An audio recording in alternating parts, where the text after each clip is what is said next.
Merci de regarder l'entretien de France 24. Nous partons au Sénégal, dans l'un des centres de recherche les plus réputés au monde, une référence, l'Institut Pasteur de Dakar. Depuis 120 ans, leurs scientifiques, leurs médecins ont vu passer la fièvre jaune, Ebola et aujourd'hui donc le coronavirus. Dépistage, formation, essais cliniques, l'Institut Pasteur est au cœur du combat sur le continent.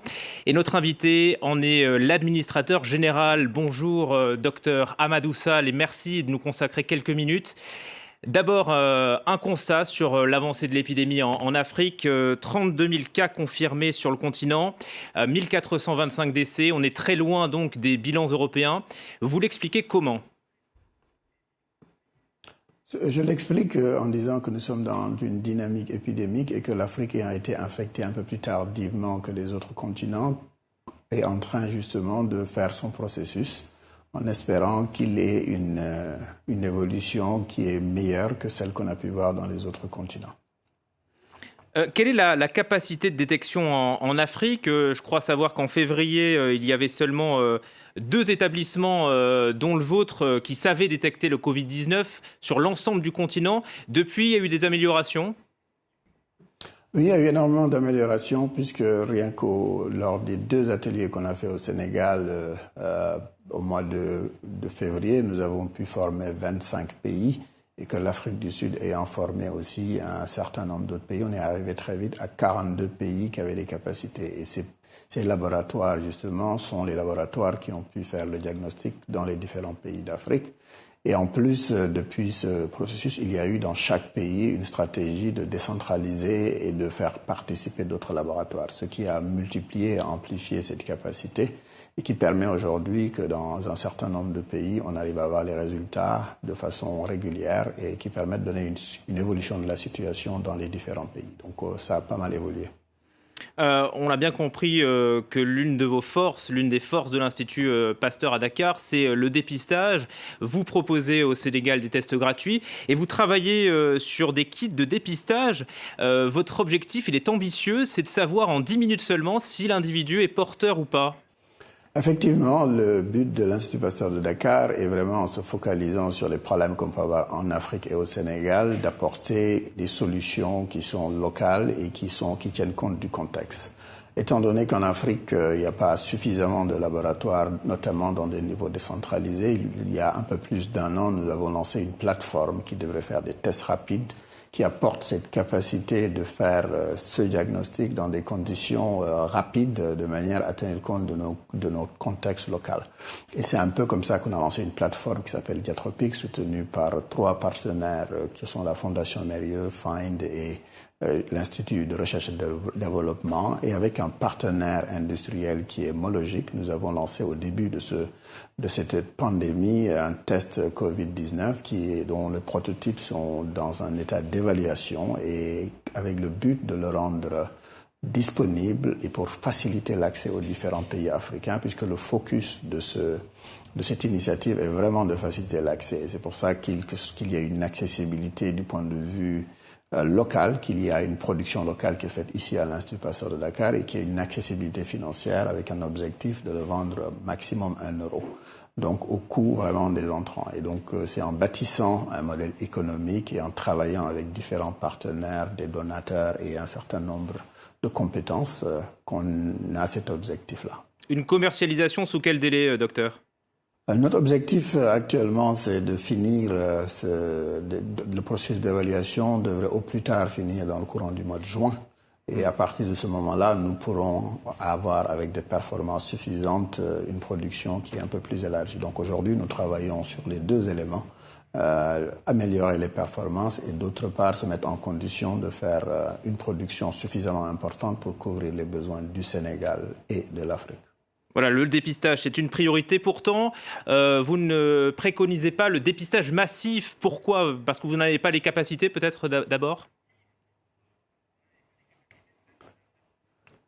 C'est surtout parce que le Sénégal a une stratégie qui vise justement à essayer de contenir l'épidémie et justement de le juguler avec une stratégie en ciblant autour justement des cas symptomatiques qui sont ceux qui transmettent le plus et à partir de ces cas symptomatiques de faire un premier isolement en les mettant dans des centres de traitement, donc un confinement, d'aussi d'identifier tous les contacts et à partir de ces contacts là aussi de les isoler parce que la stratégie du ministère de la Santé dans le dispositif avec l'Institut Pasteur est là aussi d'isoler les différents contacts. À partir de ce moment, on arrive très vite à éteindre une majorité de foyers et dans ce contexte-là, faire un dépistage massif ne serait pas pertinent pour au moins deux raisons. La première, c'est que c'est souvent les gens qui sont symptomatiques qui vont transmettre le plus, même si les cas asymptomatiques peuvent transmettre, mais beaucoup moins, puisqu'ils ne toussent pas et puisqu'ils n'ont pas le nez qui coule. Et donc, se focaliser sur les cas symptomatiques est le premier point. La deuxième chose aussi qui est importante, c'est qu'il nous faut, dans une certaine mesure, dans le cadre de cette stratégie, s'assurer que ce qu'on fait est très efficace et essayer de dépister toute la population en termes de coût-bénéfice n'est pas très efficace et en plus dans un contexte où on a une tension au niveau mondial sur la disponibilité des tests, cela ne paraît pas une stratégie qui soit viable. Donc en réflexion, on a effectivement augmenté la quantité de tests qui est fait de manière à identifier un maximum de cas et dérouler cette stratégie sans pourtant devoir faire ça pour toute la population. Au jour d'aujourd'hui, aucun pays au monde ne le fait. Certains dépistent de façon très importante, comme l'Allemagne, comme Singapour, comme la Corée, mais aucun pays ne dépiste tout le monde et donc il n'y a pas de raison ni scientifique ni rationnelle de faire ça dans un contexte actuel. Docteur, j'aimerais faire un point sur le traitement et l'avancée de la recherche. Le président Macky Sall le disait sur France 24 il y a quelques jours, la chloroquine, qui est bien connue en Afrique, est prescrite dès les premiers symptômes. En Europe, aux États-Unis, il y a toujours un doute sur ce médicament. Il y a une étude américaine qui dit que c'est inefficace, voire dangereux. Est-ce qu'il y a un débat, selon vous, sur ce traitement potentiel ? Bon, les experts de la prise en charge des malades ici, dès qu'ils ont entendu parler de cette possibilité avec la chloroquine, ont fait le choix justement de donner les meilleures chances au Sénégal et d'être traités. Et jusqu'à présent, dans la prise en charge d'une manière générale, nos experts semblent avoir eu un certain nombre de raisons de faire les choix qu'ils ont fait, même au-delà de l'hydroxychloroquine, puisque jusqu'à présent, le taux de mortalité est relativement faible. Et donc, de ce point de vue-là, en même temps qu'ils ont mis en place ce traitement, ils ont mis en place des processus pour évaluer régulièrement les résultats de la recherche dans les autres pays, tous les différents essais cliniques qui sont suivis, avec une stratégie et une capacité à s'adapter en fonction de l'évolution de ces informations. Et donc, c'est ce qui a été fait, c'est ce qui est poursuivi, et il me semble que c'est une bonne stratégie. Donc c'est un espoir pour l'instant plus qu'un traitement, ou il y a, comme vous le dites finalement, il y a des effets et sur les chiffres et sur le bilan, on le voit bien. Ouais, ce que je dis, c'est qu'en fait, quand on regarde le nombre de morts au Sénégal, jusqu'à présent, il y en a eu 9 sur le nombre de cas qu'on a pu avoir, sur lesquels on est aujourd'hui à 736 cas confirmés, et on a plus de 284 guéris. Ça fait un taux important de guérison qui est lié au traitement et à la prise en charge d'une manière générale. Cela fait penser que l'approche qu'ils ont est bonne. Maintenant, c'est pas fait de façon naïve, elle est faite de façon extrêmement scientifique et évaluée régulièrement en fonction des résultats de la recherche et de ce qui se passe dans les autres pays, puisque il y a plusieurs essais cliniques actuellement en France et dans d'autres pays, comme vous le disiez, sont en train de faire le point là-dessus. C'est pour ça que la stratégie a été ici de mettre une plateforme qui permet justement de s'adapter en fonction de ces résultats de la recherche. Autre piste probable, potentielle, le BCG. Les chercheurs se demandent s'il y a un lien entre le taux de vaccination au BCG, qui est très répandu en Afrique, et le taux de mortalité du Covid-19. Il y a l'INSERM qui étudie cette piste. Est-ce que vous comptez lancer des essais cliniques sur la question ? Non, il n'est pas prévu aujourd'hui dans la stratégie du Sénégal de lancer des essais cliniques concernant le BCG. Et bon, c'est un sujet qui a fait beaucoup de polémiques. Et ce qui me paraît important aujourd'hui, c'est de dire que nous sommes extrêmement vigilants sur les progrès de la recherche, mais quelles que soient les recherches qui se feront, ils se feront exclusivement au bénéfice des populations et en s'entourant de l'ensemble des précautions, qu'elles soient éthiques, qu'elles soient techniques, de manière à protéger les populations. Et que de ce point de vue-là, le choix qui est fait au Sénégal, c'est de ne pas faire d'essais cliniques sur ce point-là précis. Pas d'essais cliniques sur ce point-là, pas non plus de vaccin recherché à l'Institut Pasteur de Dakar, alors que vous produisez le vaccin contre la fièvre jaune. Pourquoi ce choix ? L'Institut Pasteur a fait le choix de ne pas faire de la recherche sur le vaccin aujourd'hui parce que, comme vous le voyez, on fait des recherches sur le diagnostic. Nous avons un certain nombre de priorités qui ont été définies en fonction de nos capacités.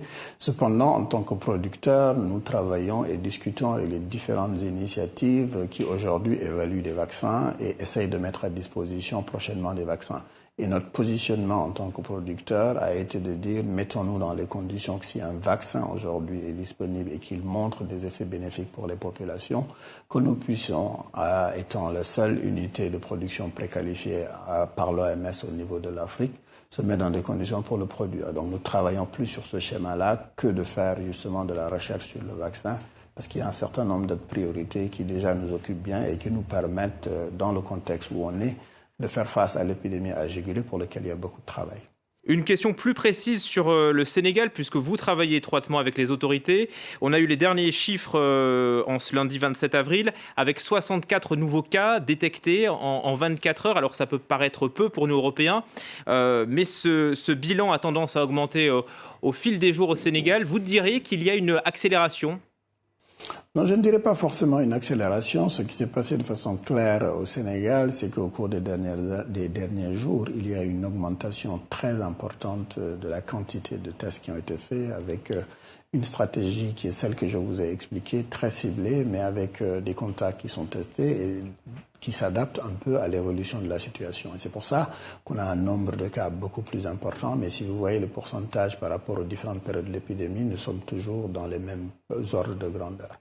Maintenant, le fait qu'on ait plus de cas nous amène aussi à mener cette stratégie de façon plus agressive, de manière à limiter cette épidémie et de rester dans les capacités du système de santé. Donc c'est ça qui est à l'œuvre aujourd'hui. Il y a un couvre-feu, mais pas de confinement au Sénégal. Est-ce que ça vous semble justifié ou est-ce que vous appelez le président Macky Sall à aller plus loin et à durcir les restrictions ? La stratégie au Sénégal est une stratégie qui est très concertée, où les scientifiques, les différents membres et les différentes disciplines et secteurs sont impliqués.